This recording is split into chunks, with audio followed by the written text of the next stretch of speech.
પુષ્ટિમાર્ગીય સેવા એટલે ભાવની ચરિતાર્થતા. સેવા સાધારણ શબ્દ નથી. સમજે તેને માટે સેવા તો બહુ મોટી વસ્તુ છે.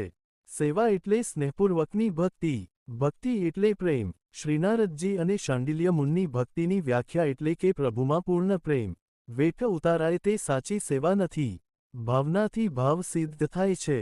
પરંતુ ભાવ ક્રિયામાં ચરિતાર્થ થાય નહીં તો તે ભાવ શા કામનો? માતા પુત્ર પર ફકત ભાવ જ રાખે અને ખવડાવે પીવડાવે નહીં તો તેવા ભાવનો કોઈ અર્થ નથી. કોરો ભાવ પુત્રનું પોષણ કરીને આનંદ આપી શકતો નથી. ભાવાત્મિકા ક્રિયા એ જ સાચી ભક્તિ છે. આ વાત મહાપ્રભુજીએ પોતે સેવા કરીને આપને શીખવેલ છે.